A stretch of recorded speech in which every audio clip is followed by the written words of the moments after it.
कैसे हैं आप लोग। आज मैं ज्योग्राफी का सेकेंड चैप्टर 6 क्लास एनसीईआरटी पढ़ाऊंगी। चैप्टर का नेम है ग्लोब, अक्षांश एवं देशांतर। अब हम समझते हैं ग्लोब क्या है। तो ग्लोब पृथ्वी का लघु रूप में एक वास्तविक प्रतिरूप है। ग्लोब क्या है? पृथ्वी का ही एक लघु रूप में एक वास्तविक प्रतिरूप है। ग्लोब विभिन्न आकार एवं प्रकार के होते हैं।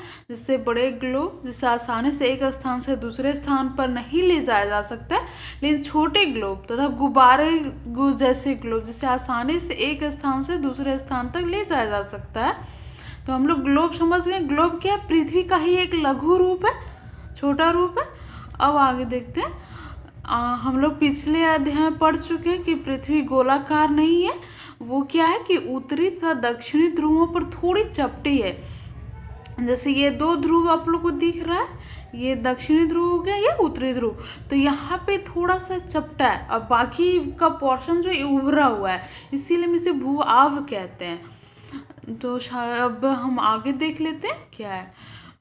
गोल पृथ्वी पर किसी स्थान का निर्धारण अत्यंत कठिन होता है। जैसे पूरी गोल पृथ्वी रहेगी तो उसमें हम लोग स्थान का निर्धारण कैसे करेंगे? थोड़ी कठिन होगी। लेकिन कुछ बिंदुओं एवं रेखाओं की सहायता से स्थान का निर्धारण किया जा सकता है। लेकिन कुछ बिंदु के आधार पे, रेखाओं के आधार पे हम स्थान का निर्धारण कर सकते हैं। जैसे हम देखते हैं कि ग्लोब जो एक, मान लीजिए सपोज ये ग्लोब है, तो ये ग्लोब एक सुई के सहारे पे झुकी हुई है। ऐसे हमारी पृथ्वी झुकी हुई है, तो यहाँ दिखा दिया गया है कि इसके सेंटर में, मध्य में एक निडल लगा दिया जाता है। उसके आधार पर दिखा, तो हम इसी को अक्ष बोलते हैं। क्या बोलते हैं? अक्ष बोलते हैं। यही यहाँ समझा रहा है कि एक सुई ग्लोब में झुकी अवस्था में स्थित है, जिसे अक्ष कहते हैं। और ग्लोब के वे दो बिंदु जिससे होकर सुई गुजरती है, उत्तर एवं दक्षिणी ध्रुव है। जिससे होकर सुई गुजरती है, जैसे यहाँ से लेकर के यहाँ तो गुजर रही, तो ये हो गया दक्षिणी ध्रुव और ये हो गया उत्तरी ध्रुव। इसी प्रकार से हम लोग आगे देखेंगे। यहाँ यह जाना आवश्यक है कि पृथ्वी पर कोई सुई नहीं होती है। जैसे पृथ्वी, तो उसमें कोई सुई नहीं, बस समझने के लिए बताया गया आपको कि अक्ष किसे बोलेंगे। वह अपने अक्ष पर चारों ओर घूमती जो एक काल्पनिक रेखा से पृथ्वी अपने अक्ष पे घूम रही है, तो उसमें कोई सुई नहीं है, लेकिन वो वहाँ पे एक काल्पनिक रेखा है, उसी से वो घूमती है। पृथ्वी पर अन्य काल्पनिक रेखाएं, पृथ्वी पर और भी काल्पनिक रेखाएं हैं। पृथ्वी के बीचों बीच गुजरने वाली काल्पनिक रेखा विषुवत वृत्त कहलाती है। जैसा कि आप लोगों को ये वृत्त दिख रही होगी, तो ये वृत्त है, इसमें बीचों बीच गुजरने वाली रेखा 0 डिग्री, यही हमारी क्या विषुवत रेखा है। जैसे यहाँ बोल रहा है कि पृथ्वी के बीचों बीच गुजरने वाली काल्पनिक रेखा विषुवत वृत्त कहलाती है। तो बस आप लोगों को दिख रही होगी, जैसा कि चित्र में ये बीचों बीच गुजरने वाली रेखा ही क्या है? विषुवत वृत्त। अब हम आगे देख लेते हैं। अब विषुवत वृत्त जो है वो पृथ्वी को 2 बराबर भागों में बांटती है। विषुवत वृत्त क्या करती है? पृथ्वी को 2 बराबर भागों में बांट देती है। एक भाग उत्तरी ध्रुव हो जाता है और दूसरा भाग दक्षिणी ध्रुव हो जाता है। देख लीजिए, जैसे यहाँ दिया गया है उत्तरी गोलार्ध एवं दक्षिणी गोलार्ध। पृथ्वी को विषुवत वृत्त 2 भागों में बांटती है। कौन कौन से? उत्तरी गोलार्ध एवं दक्षिणी गोलार्ध। विषुवत रेखा पृथ्वी पर विभिन्न स्थानों की स्थिति बताने का सबसे महत्वपूर्ण संदर्भ बिंदु है। बोला विषुवत रेखा जो है वो पृथ्वी पर विभिन्न स्थानों की स्थिति बताने का सबसे महत्वपूर्ण बिंदु होता है। विषुवत रेखा से ध्रुवों तक सभी समानांतर वृत्त अक्षांश रेखा कहलाते हैं। अब आप लोगों को पता चल गया कि अक्षांश रेखा क्या है। तो विषुवत वृत्त ये हो गया बीच वाली रेखा। यहाँ से लेकर के सभी समानांतर रेखाएं, जैसे ये समानांतर रेखाएं जितनी, ये क्या है? अक्षांश रेखाएं। अक्षांशों को अंश में मापा जाता है। अक्षांशों को कैसे मापा जाता है? अंश में, अंश या डिग्री में। जैसे मान लीजिए विषुवत वृत्त, यहाँ से हम एक ट्रायंगल लाइन खींचेंगे और बीच में क्या हो जाएगी? डिग्रीज हो जाएगी, और ये बीच वाली रेखा ही क्या हो जाएगी? अक्षांश हो जाएगी। ये अक्षांशों को अंश में मापा जाता है। विषुवत वृत्त को शून्य अंश, विषुवत वृत्त को हम लोग क्या शून्य अंश से दर्शाते हैं, 0 डिग्री से। विषुवत रेखा से किसी स्थान की कोणीय दूरी उस स्थान का अक्षांश कहलाता है। जैसा कि यहाँ दिखाया गया, विषुवत वृत्त से कोणीय दूरी, ये रेखा खींच दी, ये 45 डिग्री हो गया। अब इसके बीच की जो दूरी है यही हमारी अक्षांश हो जाएगी। तो समझ गए ना, विषुवत रेखा से किसी स्थान की कोणीय दूरी ही अक्षांश होती है। चूंकि विषुवत रेखा पृथ्वी को 2 अर्धवृत्तों में बांटती है, तो यहाँ अधिकतम कोणीय दूरी कितनी हो जाएगी? 90 डिग्री हो जाएगी। अब मान लीजिए आपसे क्वेश्चन पूछा जाता है कि विषुवत रेखा पृथ्वी को 2 अर्धवृत्तों में बांटती है, तो इसका अधिकतम कोणीय दूरी कितनी होगी? तो कितनी होगी? 90 डिग्री। कितनी हो जाएगी? 90 डिग्री हो जाएगी। उत्तरी गोलार्ध में स्थित अक्षांश रेखाओं को उत्तरी अक्षांश समानांतर रेखाएं एवं दक्षिणी गोलार्ध में स्थित अक्षांश रेखाओं को क्या बोलेंगे? दक्षिणी अक्षांश बोलेंगे। उत्तरी अक्षांश में स्थित रेखाएं, उत्तरी गोलार्ध में स्थित अक्षांश रेखाओं को हम उत्तरी अक्षांश बोलेंगे एवं दक्षिणी गोलार्ध में स्थित अक्षांश रेखाओं को क्या बोलेंगे? दक्षिणी गोलार्ध बोलेंगे। अब बोल रहा है कि यही कारण कि अक्षांश के मान के साथ उसकी दिशा भी लिखी जाती है। अक्षांश के मान के साथ, जैसे मान लीजिए अक्षांश ये हो गई, तो ये कितना? 20 डिग्री, तो 20 डिग्री के साथ हम उत्तर भी लिखते हैं। 40 डिग्री लिखेंगे तो 40 डिग्री उत्तर, 60 डिग्री उत्तर, 80 डिग्री उत्तर, 90 डिग्री ध्रुव पे चले जाते हैं। तो वही बोल रहा है कि जैसे हम अक्षांश के मान के साथ उसकी दिशा भी लिखते हैं कि किस दिशा में, सामान्यतः इसे उत्तर, नॉर्थ या दक्षिण, साउथ के द्वारा व्यक्त किया जाता है। उदाहरण के 23.5 डिग्री अक्षांश रेखा पर रांची एवं लिम्पोपो स्थित है। जैसे 23.5 डिग्री अक्षांश रेखा पे 2 प्लेस है, रांची एवं लिम्पोपो, जो दक्षिण अफ्रीका में पड़ता है। लेकिन अब यहाँ ध्यान देना है कि 23.5 डिग्री नॉर्थ में क्या पड़ेगा? तो परंतु रांची जो है वो 23.5 डिग्री नॉर्थ, उत्तर में पड़ेगा, उत्तरी गोलार्ध में। रांची जो है वो कहाँ पड़ जाएगा? 20 यहाँ पे 23.5 डिग्री पे उत्तर में। एंड लिम्पोपो जो है दक्षिण अफ्रीका में पड़ता है। लिम्पोपो ये 23.5 डिग्री दक्षिण अर्थात दक्षिणी गोलार्ध में स्थित है। किस में है? दक्षिणी गोलार्ध में। अब हम लोग एक चीज समझ लेंगे कि अक्षांश रेखाओं की कुल संख्या कितनी है? 181। अक्षांश रेखाओं की कुल संख्या कितनी? 181।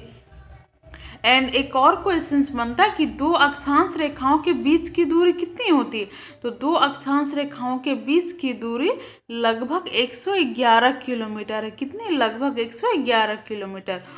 अब विषुवत वृत्त से उत्तर तो दक्षिण की ओर जाने से अक्षांश वृत्तों का आकार घटता जाता है। जैसा कि आप यहाँ पे देख पाएंगे कि ये तो विषुवत वृत्त हो गई, इससे हम ज्यों-ज्यों ऊपर की ओर जाते हैं, उत्तरी ध्रुव की ओर, इसका आकार घटता चला जाता है।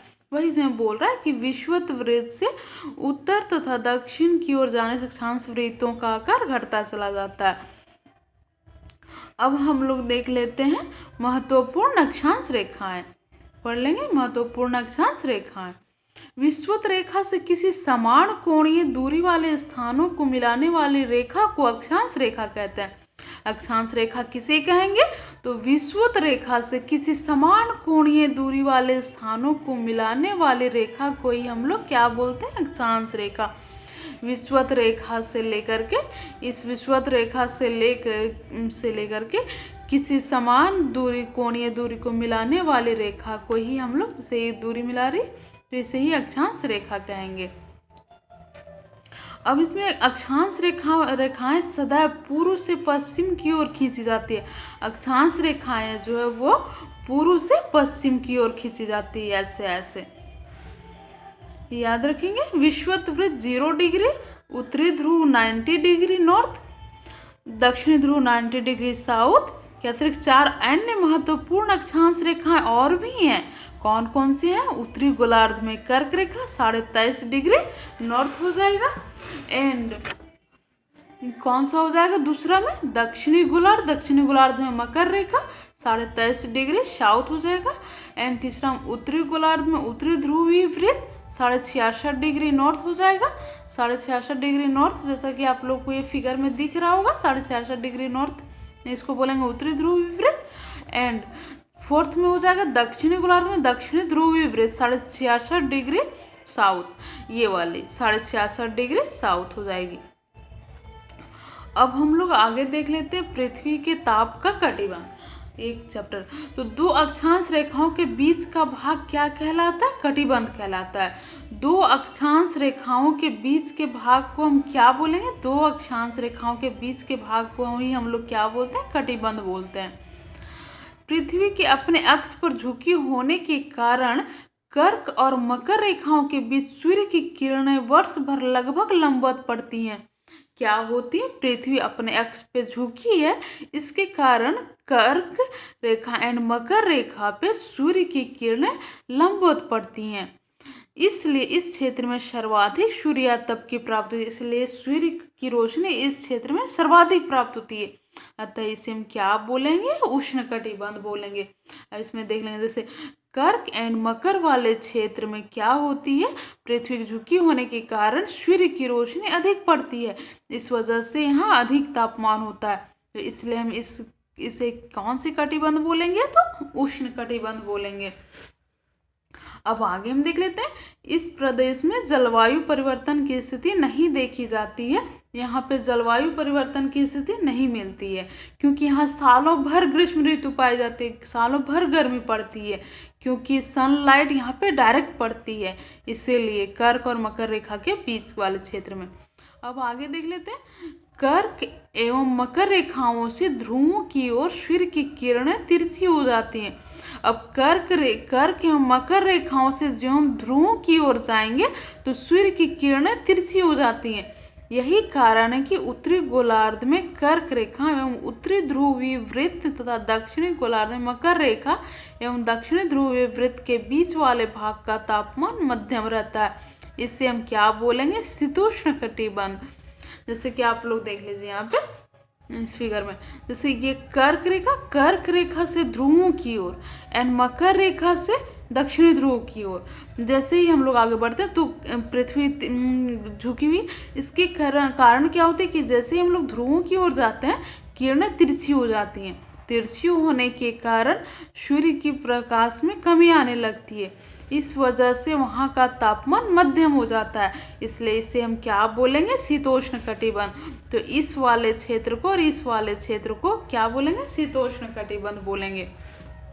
अब आगे हम लोग देख लेते हैं, इस कटिबंध में जलवायु परिवर्तन की स्थिति देखी जाती है।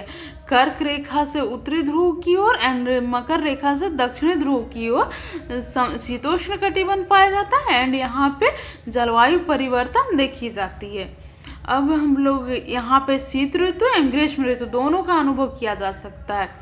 अब आगे हम लोग देख लेते हैं कि उत्तरी गोलार्ध में उत्तरी ध्रुवीय वृत्त एवं उत्तरी ध्रुव तथा दक्षिणी गोलार्ध में दक्षिणी ध्रुव वृत्त एवं दक्षिणी ध्रुव के बीच वर्ष भर अत्यधिक ठंड का अनुभव किया जाता है, क्योंकि यहाँ सूर्य की किरणें अत्यधिक तिरछी पड़ती हैं, अतः इस प्रदेश में न्यूनतम सूर्यातप की प्राप्ति होती है, इसलिए इसे शीत कटिबंध कहते हैं। अब आप लोग समझ गए होंगे कि उत्तरी गोलार्ध में उत्तरी ध्रुवीय वृत्त एवं उत्तरी ध्रुव, जिसे हम लोग उत्तरी ध्रुव बोलते थे, तो दक्षिणी गोलार्ध में दक्षिणी ध्रुवीय वृत्त या दक्षिणी ध्रुव के बीच वर्ष भर अत्यधिक ठंड का अनुभव किया जाता है, क्योंकि सूर्य की किरणें अत्यधिक तिरछी पड़ती हैं। जैसे इस वाले एरिया में बोल रही है, इस वाले एरिया में सूर्य की किरणें अत्यधिक तिरछी पड़ने के कारण क्या होती है? वहाँ पे सनलाइट बहुत कम पड़ती है, इसके वजह से हमेशा ठंड पड़ती है, हमेशा शीत ऋतु होती है। यहाँ पे उत्तरी ध्रुव में और दक्षिणी ध्रुव में सूर्य की किरणें यहाँ पे बहुत तिरछी हो जाती हैं, इस वजह से यहाँ पे सनलाइट सही से नहीं पहुँच पाती है। अब हम लोग पढ़ लेते हैं देशांतर। अक्षांश हम लोगों की कंप्लीट हो गई, अब हम लोग देशांतर पे आते हैं। देशांतर क्या है? किसी स्थान के निर्धारण के लिए अक्षांश रेखाओं के साथ देशांतर रेखाओं का भी ज्ञान आवश्यक होता है। देशांतर रेखा क्या है? देशांतर रेखा भी एक काल्पनिक रेखा है जो उत्तरी एवं दक्षिणी ध्रुव से ध्रुव को मिलाती हुई खींची जाती है। दक्षिणी ध्रुव हम लोग क्या देखेंगे? देशांतर रेखा क्या है? तो देशांतर रेखा भी एक काल्पनिक रेखा है जो उत्तरी एवं दक्षिणी ध्रुव को मिलाती हुई खींची जाती है। एक यहाँ पे और जानने वाली चीज़ है कि ताप कटिबंधों का निर्धारण अक्षांश रेखाओं के द्वारा होता है। अक्षांश रेखाओं का उपयोग जलवायु निर्धारण में किया जाता है। अब आप लोग समझ गए होंगे कि ताप कटिबंधों का निर्धारण अक्षांश रेखाओं के द्वारा होता है एवं अक्षांश रेखा का उपयोग जलवायु निर्धारण में किया जाता है। अब हम लोग देशांतर पे आ गए। तो देशांतर क्या, उत्तरी ध्रुव एवं दक्षिणी ध्रुव को मिलाती हुई रेखा को ही हम लोग देशांतर ध्रुव बोलते हैं, मिलने वाली रेखा। पुराने समय में स्थान निर्धारण एवं समय निर्धारण की कठिनाइयों को देखते हुए संयुक्त राज्य अमेरिका की राजधानी वाशिंगटन डीसी में 1884 ईस्वी में अंतर्राष्ट्रीय याम्योत्तर सम्मेलन में विभिन्न देशों के विद्वानों ने निश्चय किया कि ब्रिटेन के ग्रीनविच स्थान, जहां ब्रिटिश राजकीय वेधशाला। थैंक्स गाइस, अब मिलूंगी आपको मैं नेक्स्ट वीडियोस।